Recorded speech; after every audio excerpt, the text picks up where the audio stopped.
Hello बच्चों, 2026 में जो क्लास 12 फिजिक्स का सिलेबस है उसमें से क्या क्या टॉपिक हट चुके हैं वो ध्यान से सुन लीजिए, क्योंकि होगा क्या कि कहीं आप टाइम बर्बाद ना कर दें। उन टॉपिक्स को पढ़ के जाएं या पढ़ने लगें और पता लगा एग्जामिनेशन में पूछा ही नहीं जाना, और कोई टॉपिक ऐसा ना हो कि आप गलती से स्किप कर दें और वो कोर्स में पूछा जाता है। तो वेलकम टू अरविंद एकेडमी। मैं हूं अरविंद सर, मुझे 25 साल से ज्यादा का टीचिंग एक्सपीरियंस है, तो मैं सही गाइड आपको कर दूंगा। और अरविंद एकेडमी के साथ जुड़िए easy physics with Arvind sir के लिए। चलिए तुरंत स्टार्ट करते हैं। तो आप जैसा देख रहे हैं, मैं यहां पर बात करने वाला हूं डिलीटेड टॉपिक्स का जो एग्जामिनेशन में नहीं आएंगे 2026 के सिलेबस को ध्यान में रखे। उससे पहले एक इंफॉर्मेशन, कई बच्चे डाउट क्या पूछते हैं बेटा कि आपके सिलेबस में आप देखेंगे जब, तो ये वर्ड लिखा रहता है क्वालिटेटिव ट्रीटमेंट। ये देखिए कई जगह मिलेगा, मैंने आपके रेफरेंस के लिए एक दो जगह डाला है क्वालिटेटिव ट्रीटमेंट। ये देखिए कई जगह आपको ये वर्ड देखने को मिलेगा। इसका मीनिंग क्या है? क्योंकि दो वर्ड होते हैं, क्वालिटेटिवली या क्वांटिटेटिवली। मैं समझा देता हूं जल्दी से, फिर हम आगे बढ़ेंगे। तो देखिए एक चीज होती है जहां लिखा जाता है क्वालिटेटिवली, है ना, और एक होता है क्वांटिटेटिवली। क्वांटिटेटिवली, कुछ मैं स्पेलिंग गलत लिख जाऊं तो आप बराबर पकड़ लेना। खैर, तो ये नंबर 1 हो गया, ये नंबर 2 हो गया।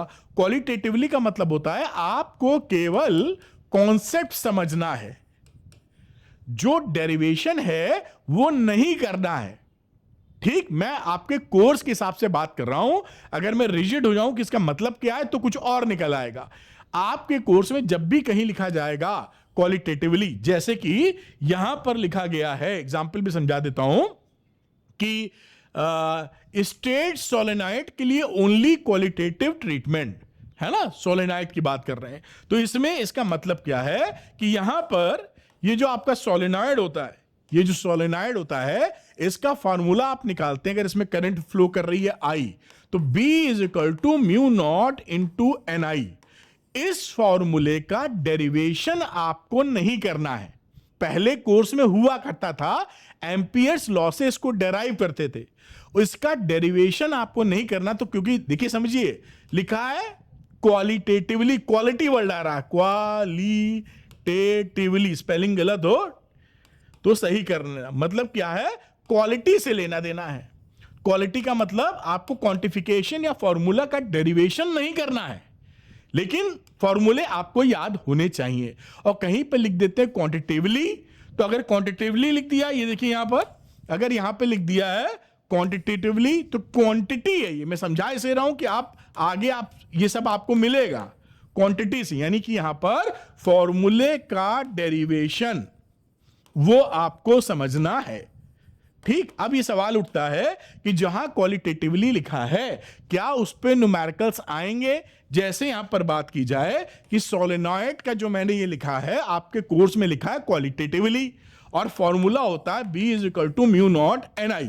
तो क्या इस पे न्यूमेरिकल पूछे जाएंगे? क्या तो न्यूमेरिकल्स आएंगे, यहां ये ध्यान रखिएगा, न्यूमेरिकल्स इस पर पूछे जाएंगे, लेकिन आपको यहां पर फॉर्मूले का डेरिवेशन नहीं करना है। तो मेरे ख्याल से स्पष्टता बन गई होगी।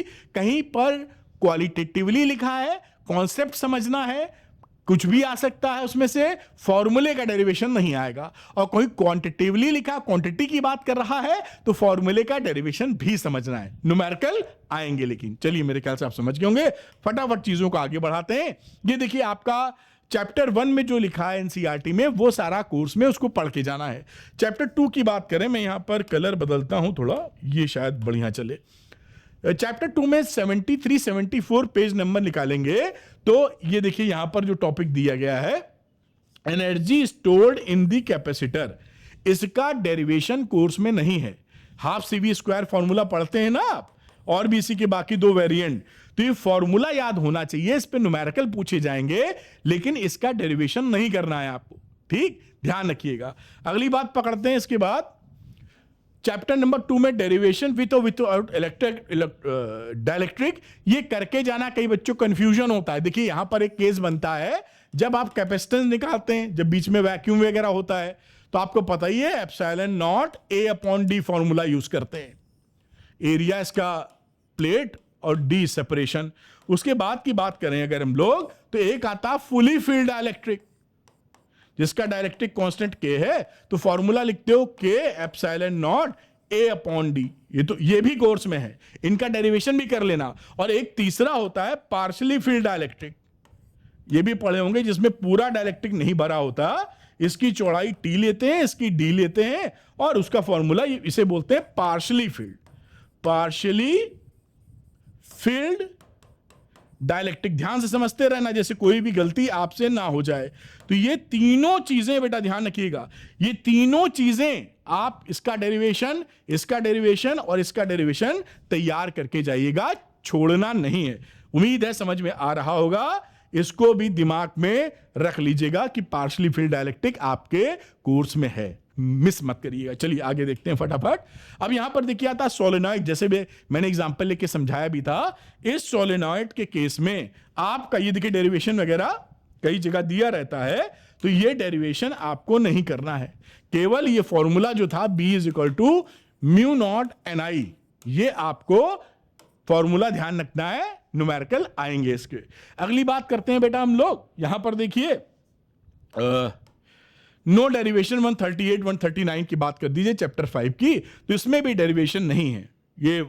ये जो इसका डेरिवेशन नहीं है डायपोल यूनिफॉर्म मैग्नेटिक फील्ड का, ये कोई डेरिवेशन आपके कोर्स में नहीं है। इन टॉपिक्स को आप, इसका भी डेरिवेशन नहीं है कोर्स में। जो इक्वेटोरियल और एक्सियल पॉइंट पे बनता है ना, ये उम्मीद है इस पे न्यूमेरिकल्स आ सकते हैं, लेकिन मैं समझा दूं जब बात पूरी हो रही है।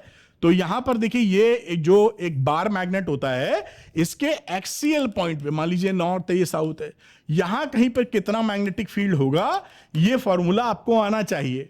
जैसे इलेक्ट्रिक डायपोल में पढ़ा था, डेरिवेशन नहीं है इसका कोर्स में, इलेक्ट्रिक वाले का है। और यहां पर आ जाइए, ये मान लीजिए नॉर्थ साउथ है, तो इसके इक्वेटोरियल पॉइंट पर कितना B है, इसका भी डेरिवेशन नहीं है, फॉर्मूला है। इसको तैयार करके रखिएगा, मिस ना करिएगा। उम्मीद है ये भी समझ में आया आपको। फिर ये AC जनरेटर की बात है। AC जनरेटर सिलेबस के अंदर आपका चैप्टर नंबर 7 में दे रखा है, 7 में सिलेबस में, और रेफरेंस बुक ने भी उसको वही फॉलो किया है। लेकिन NCERT में आपका चैप्टर 6 में दिया हुआ है, ये चैप्टर 6 है देखिए। तो 6 में आपका AC जनरेटर आपके कोर्स में है, इसको पढ़ना है, छोड़ के नहीं जाना है। उम्मीद करता हूं ये स्पष्टता से दिख पा रहा होगा, ये AC जनरेटर अच्छा खासा।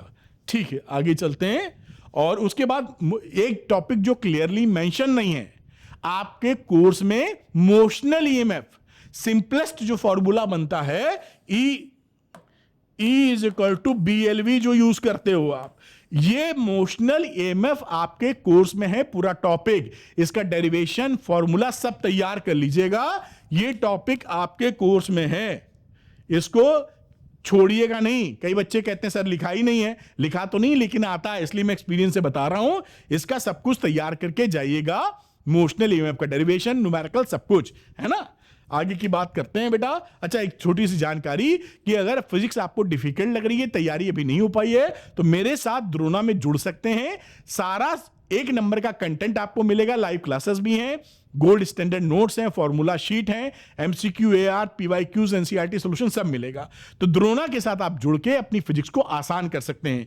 जो बच्चे जुड़ना चाहते हैं द्रोणा में, वो अरविंद एकेडमी ऐप को आप डाउनलोड कर लीजिए, लिंक डिस्क्रिप्शन में मिलेगा।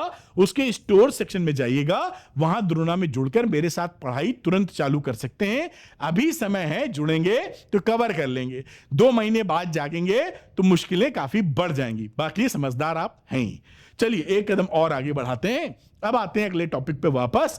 यहां पर देखिए फ्रिंज विड्थ का ये डेरिवेशन नहीं है। मैं यहां पे, आप जब NCERT खोलेंगे अपनी, पेज नंबर वगैरह मैंने 266 लिखा है, 266, ये देखिए यहां पे डेरिवेशन दिया हुआ है। इसको मैं रेड कलर पकड़ लेता हूं। ये देखिए ये डेरिवेशन दिया हुआ ना, ये डेरिवेशन आपको नहीं करके जाना है, ये डेरिवेशन कोर्स में अब नहीं है। लेकिन फ्रिंज विड्थ का फॉर्मूला और उस पर न्यूमेरिकल वो पूछे जाएंगे। तो फ्रिंज विड्थ का फॉर्मूला और न्यूमेरिकल आएंगे, इसका डेरिवेशन नहीं करना, जो आप देख पा रहे हैं यहां पर।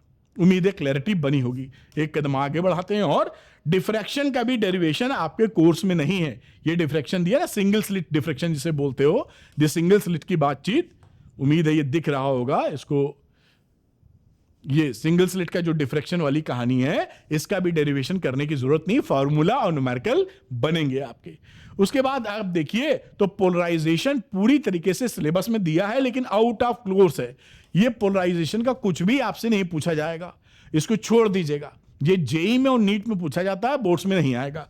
तो ये पोलराइजेशन पेज नंबर यहां पर मेंशन है। इसके बाद रेडियो एक्टिविटी की बात की जाए तो ये सिलेबस में दिया जरूर है, लेकिन रेडियो एक्टिविटी से जुड़ी कोई भी चीज आपके कोर्स में नहीं है। न्यूक्लियर एनर्जी कोर्स में है, फ्यूजन फिशन, लेकिन रेडियो एक्टिविटी कोर्स में नहीं है। बहुत अच्छी बात। अब थैंक्स कर लीजिए, सब्सक्राइब कर लीजिए अरविंद एकेडमी को, और मुझे कमेंट करके बताइए क्या इश्यूज और हैं जिससे मैं सही गाइडेंस आपको कर सकूं। अरविंद एकेडमी के साथ जुड़े रहिएगा। Thank you very much, all the best.